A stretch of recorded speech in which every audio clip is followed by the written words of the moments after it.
I'm going to talk about the settings that are necessary for using Zoom. I'm going to go through each one of them and show them to you so that you will be able to set up your Zoom meetings correctly. So you need to be in the Launchpad. So you'll go to your ClassLink Launchpad and you will log into Zoom using the icon that's on the Launchpad for all adults. So I click on Zoom. And when it opens up, the first thing I want to do is check all of the settings for my overall Zoom account. So I'm going to look over here to the left and I'm going to click on Profile. And then I'm going to look from top to bottom to make sure that the profile is the way I want it to be. There's a little paragraph up here with some information that you can use. You can see that it has my name, my job title, VBCPS, and of course, Virginia Beach. Then you can see under personal, I don't have a phone number set. It is set to language. The time zone is set. All of these things are probably correct on yours, but just take a quick look at them. I'm using the 12-hour time clock. The meeting host key, I'm not making any changes. I'm leaving it just like that. My account is licensed. And if yours does not say license, that does need to be fixed. So we need to re-authenticate your account. But I'm pretty sure most of your accounts will already say licensed.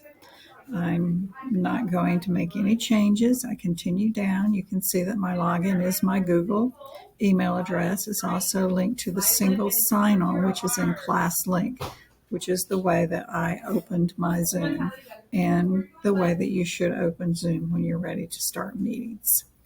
I continue and go down. I'm leaving everything the way it is. So I haven't made any changes. And that's my profile.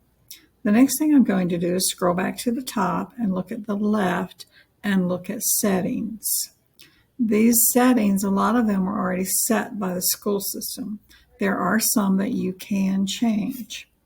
In the meeting settings, I'm going to leave this the way it is, require that all meetings are secured with one security option. I'm leaving it just the way it is. In the waiting room, you can see that the waiting room is already ready to go, and that is one that cannot be changed. All of our participants will have to go to a waiting room first. So you can see here, everyone will go to the waiting room. The require passcode is turned on. Require passcode for instant meetings is turned on, and you can see that we can't change these.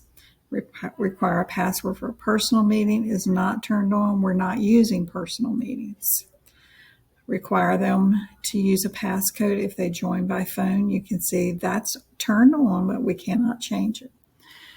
Embed the passcode in the invite link for one-click join. That is turned on. That way they would not have to use a passcode when they log in, which is another reason we don't want to use personal meetings. This one is extremely important. Only authenticated users can join meetings. That one has to be turned on. You can see that it could be turned off, and I'll talk about that one in another video.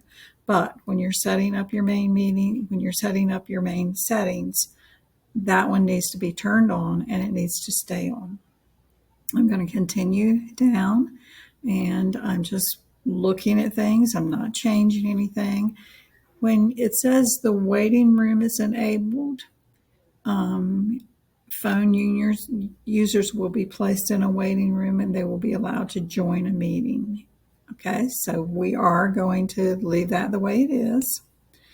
And we could block specific domains if we wanted to. We can. You can see we can change that one. I'm leaving it just the way it is. I'm leaving it turned off. If it becomes a problem, we can adjust that.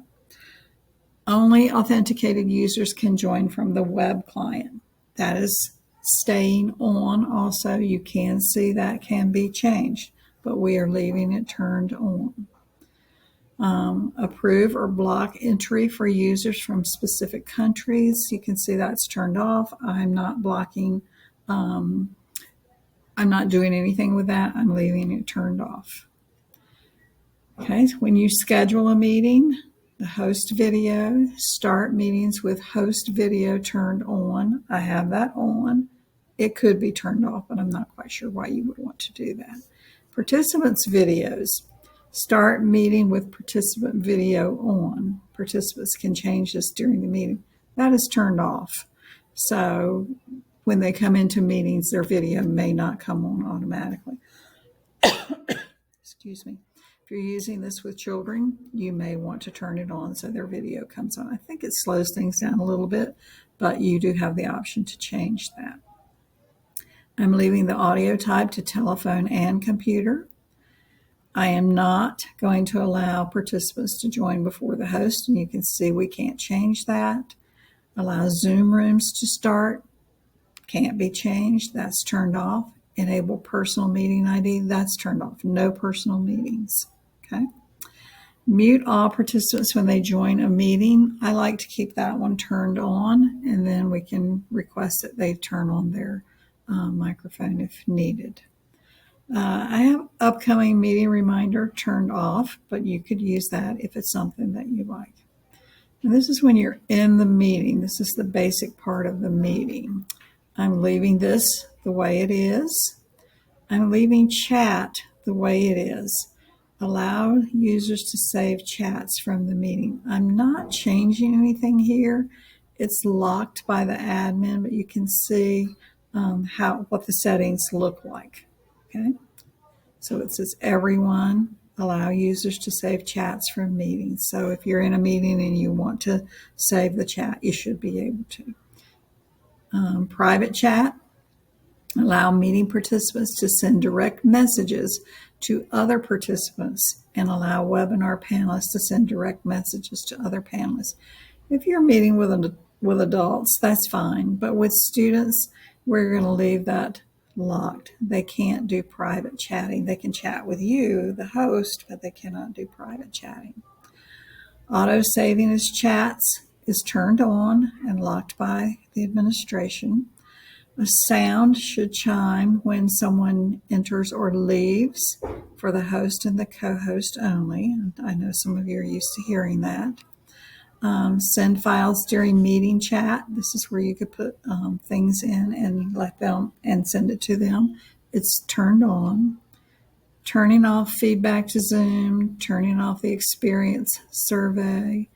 Co-host, turn on if you don't already have it on that you can allow a co-host in your meeting. I've turned on polls and quizzes.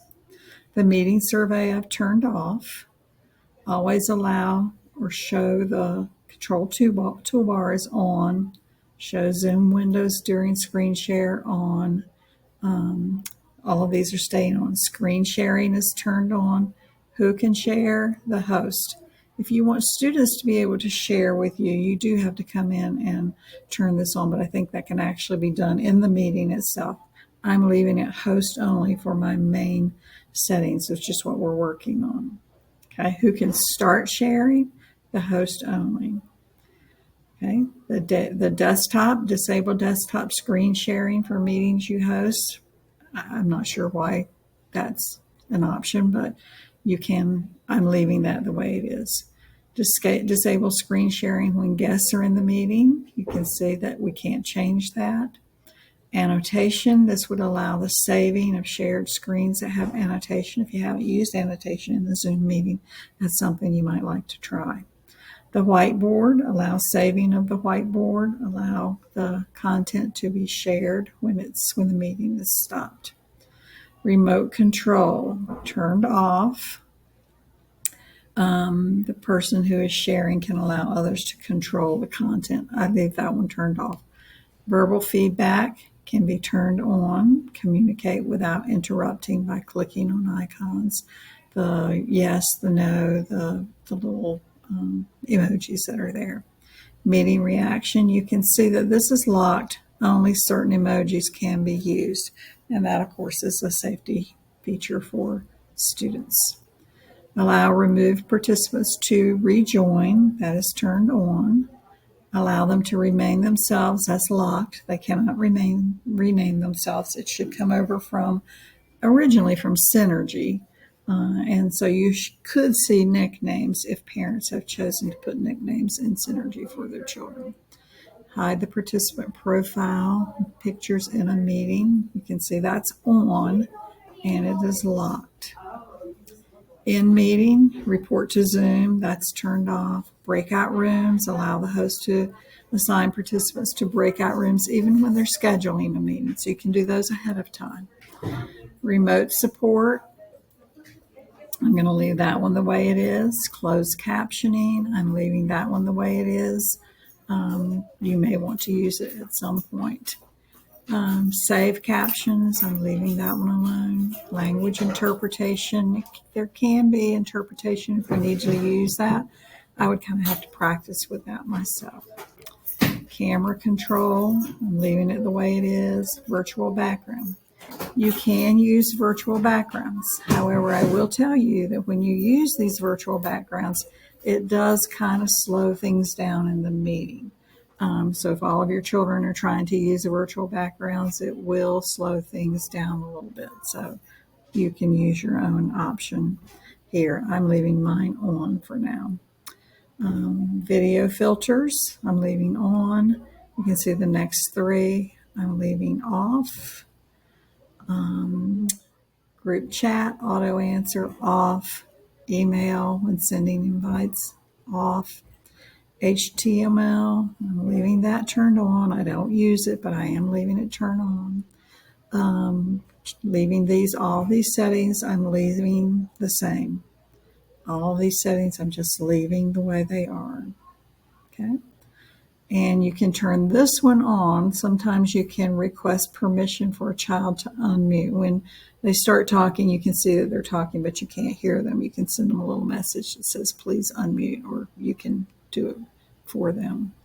I'm leaving this host notification on, leaving all of these on, just like they were when they have started or when I came into it.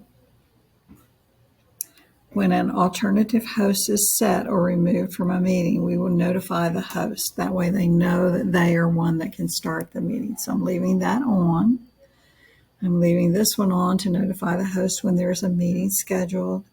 When cloud recording is going to be permanent deleted, I leave that on. Blur snapshot, I'm leaving that on. Remember that blur can sometimes slow things down a bit.